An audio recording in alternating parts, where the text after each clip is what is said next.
Hello दोस्तों, आज की इस वीडियो में पढ़ेंगे क्लास 12 के हिंदी के 35 लड़ाकू प्रश्न जो 100% एग्जाम में पूछा जाएगा। चलिए अब वीडियो को आगे देखते हैं।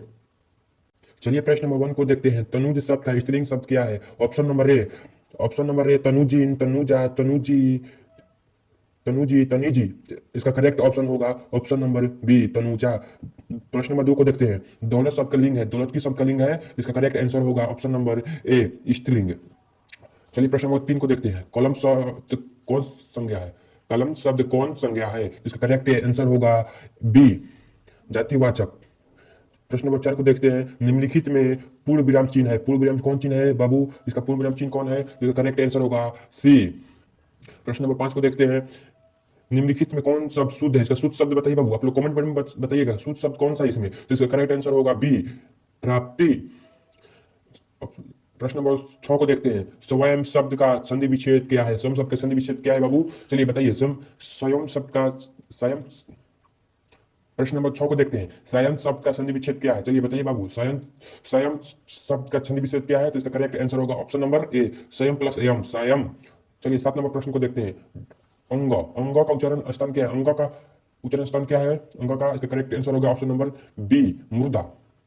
प्रश्न नंबर 8 को देखते हैं। प्रश्न नंबर 8 क्या कर रहे हैं? चलिए देखते हैं। निम्नलिखित में उष्म व्यंजन कौन है? निम्नलिखित में उष्म व्यंजन कौन है? चलिए बताइए आप लोग कमेंट बॉक्स में बताइएगा। निम्नलिखित में उष्म व्यंजन कौन है? तो इसका 8 का करेक्ट आंसर होगा ऑप्शन नंबर सी स तालाबी स। 9 नंबर क्वेश्चन को देखते हैं। अ वर्ड का अ वर्ड किस स्वर का उदाहरण है? किस स्वर का उदाहरण है? इसका करेक्ट आंसर होगा ऑप्शन नंबर बी दीर्घ। दीर्घ होगा इसका करेक्ट आंसर होगा ऑप्शन नंबर बी। प्रश्न नंबर 10 को पढ़ते हैं। ड कौन व्यंजन है? तो इसका करेक्ट आंसर होगा ऑप्शन नंबर डी द्विगुण। 11 नंबर प्रश्न को देखते हैं। चलिए 11 नंबर प्रश्न क्या कह रहा है? बैरवो रामबाण शीर्षक संरचना किसकी है? बैरवो रामबाण शीर्षक संरचना किसकी है बताइए। आप पढ़े होंगे हिंदी की बुक, तो बताइए। इसका करेक्ट आंसर होगा ऑप्शन नंबर बी तुलसीदास की है।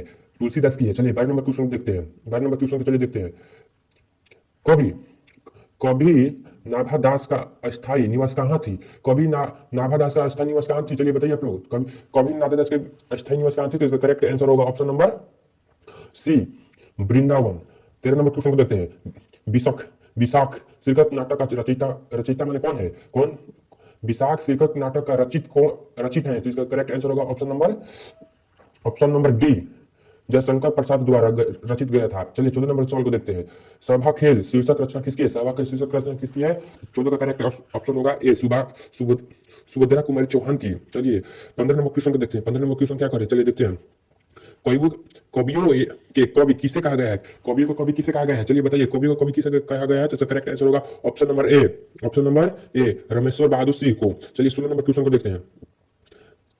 गजानन माधव मुक्तिबोध का जन्म किस वर्ष हुआ था? गजानन माधव मुक्तिबोध का जन्म किस वर्ष हुआ था? तो करेक्ट आंसर होगा ऑप्शन नंबर ए 1917 ईस्वी में हुआ था। 17 नंबर क्वेश्चन को देखते हैं। चलिए वे और नहीं देंगे जो मारे जाएंगे शीर्षक निबंध के रचयिता कौन है? किसकी रचना है ये? 17 का करेक्ट आंसर होगा ऑप्शन नंबर सी रघुवीर सहाय क्या रवि रवि रघुवीर रघु गुरवीर सहाय की। तो चलिए 18 नंबर क्वेश्चन को देखते हैं। 18 नंबर क्वेश्चन क्या कहता है? अधिनायक शीर्षक कविता में हरिचरण कौन है? अधिनायक शीर्षक कविता में हरिचरण कौन है? तो इसका करेक्ट आंसर होगा ऑप्शन नंबर बी गरीबों का लड़का। क्या होगा? गरीबों का लड़का। और प्रश्न नंबर 19 को देखते हैं। निम्नलिखित में कौन कवि इंदिरा गांधी के शीर्षक विश्वविद्यालय में एसोसिएट प्रोफेसर थे? प्रोफेसर कौन थे? जिसका करेक्ट आंसर होगा ए विनोद कुमार शुक्ल। चलिए 20 नंबर क्वेश्चन को देखते हैं। 20 नंबर सवाल क्या कह रहे हैं देखिए। कवि भूषण की उपाधि किस राजा के द्वारा दी गई थी? करेक्ट आंसर होगा ऑप्शन नंबर बी राजा रुद्र शाह के द्वारा दी गई था ना। चलिए 21 नंबर सवाल को देखते हैं। मलिक मोहम्मद जायसी का जन्म कहाँ हुआ था? इसका करेक्ट आंसर होगा ऑप्शन नंबर ए बी जायस में हुआ था ना। चलिए 22 नंबर सवाल को देखते हैं। 22 नंबर सवाल क्या कर रहा है? जागिए ब्रजरात कुवल कुसुम फूले या पंक्ति किस शीर्षक की कविता की है? किस शीर्षक की कविता की है? तो इसका करेक्ट आंसर होगा ऑप्शन नंबर सी पद सूरदास की पद पूर्ण सूरदास की। चलिए 23 नंबर सवाल को देखते हैं। 23 नंबर सवाल क्या कहता है? चलिए देखते हैं। हनुमान बाहुक नामक रचना कितने छंदों की है? तो इसका करेक्ट आंसर होगा ऑप्शन नंबर ए 44 छंदों की है। 24 नंबर सवाल को देखते हैं। तुलसीदास क्या पहनते थे? तुलसीदास क्या पहनते थे? चलिए बताइए आप लोग, तुलसीदास क्या पहनते थे? तो इसका करेक्ट आंसर होगा ऑप्शन नंबर बी, कोपिन। कोपिन पहनते थे। चलिए 25 नंबर सवाल को देखते हैं। नाभादास का जन्म किस वर्ष हुआ था? नाभादास का जन्म किस वर्ष हुआ था? चलिए बताइए। तो 25 का करेक्ट आंसर होगा ऑप्शन नंबर सी, 1570 ईस्वी में हुआ था ना, अनुमानित में। चलिए 26 नंबर सवाल को देखते हैं। भक्तमाल शीर्षक की रचना में कितने छप्पे हैं? भक्तमाल शीर्षक की रचना में कितने छप्पे हैं? तो इसका करेक्ट आंसर होगा ऑप्शन नंबर डी, 316 थे ना छप्पे। चलिए 27 नंबर देखते हैं। 27 नंबर क्या कहते हैं सवाल। कवि भूषण के पिता का नाम क्या था? कवि भूषण के पिता का नाम क्या था? तो इसका करेक्ट आंसर होगा ऑप्शन नंबर ए, रत्नाकर त्रिपाठी। रत्नाकर त्रिपाठी। चलिए 28 नंबर क्वेश्चन को देखते हैं। 28 नंबर सवाल क्या कह रहा है, चलिए देखिए।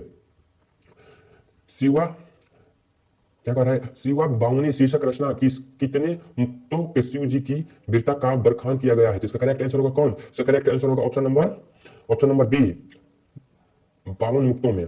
चलिए 29 नंबर सवाल देखते हैं। 29 नंबर सवाल क्या कहता है? 29 नंबर क्या सवाल कह रहा है, चलिए बताइए। वारी वाह, वारी वाह शब्द का अर्थ क्या है? तो इसका करेक्ट आंसर होता है बादल। चलिए 30 नंबर सवाल को बताइए। 30 नंबर सवाल क्या कर रहा है? प्रेम पथिक शीर्षक की रचनाकार कौन है? रचनाकार कौन है? तो इसका करेक्ट आंसर होगा option number D, Jaishankar Prasad. चलिए 21 नंबर सवाल को देखते हैं। 21 नंबर सवाल, रस्सी का टुकड़ा शीर्षक कहानी में मल्लादो का क्या काम करते थे? मल्लादो क्या काम करता था? इसका करेक्ट आंसर होगा 31 के ऑप्शन नंबर ए, घोड़ा का काठी बनाने का नाम। चलिए 32 नंबर सवाल को देखते हैं। 32 नंबर सवाल क्या कह रहा है? पेशगी शीर्षक कहानी में करपेन को काम में कितने फ्रेम मिलते थे? तो इसका करेक्ट आंसर होगा ऑप्शन नंबर बी, 5000 प्रति माह मिलते थे ना। 33 नंबर सवाल को देखते हैं। 33 नंबर सवाल क्या कह रहा है, चलिए देखिए। 33 नंबर सवाल, दमिमित्र चेरों का क्या देख रहा था कि कलक का मौत शीर्षक पाठ का आधार पर उत्तर दे? तो इसका करेक्ट आंसर होगा ऑप्शन नंबर, तो करेक्ट ऑप्शन होगा ऑप्शन नंबर सी, खेल का। चलिए 34 नंबर सवाल देखते हैं। 34 नंबर सवाल क्या कह रहा है? ओम प्रकाश वाल्मीकि का परिवेश सम्मान किस वर्ष प्राप्त हुआ? तो करेक्ट आंसर होगा 34 की ऑप्शन नंबर बी 1995 ईस्वी में। 35 का सवाल देखते हैं। 35 नंबर सवाल क्या कह रहा है? 35 नंबर सवाल क्या कर रहा है बाबू बताइए। अब और नहीं कविता संकलन किसके द्वारा रचित है? अब और नहीं कविता संकलन किसके द्वारा रचित है? तो इसका करेक्ट आंसर होगा ऑप्शन नंबर ए, ओम प्रकाश वाल्मीकि द्वारा रचित गया है। चलिए अगर हमारे चैनल पर नए हो तो लाइक और सब्सक्राइब जरूर करिएगा बाबू, और ऐसा वीडियो देखने के लिए बेल आइकन को जरूर दबाइएगा। चलिए धन्यवाद, जय हिंद जय भारत। अब अगले वीडियो मिलते हैं।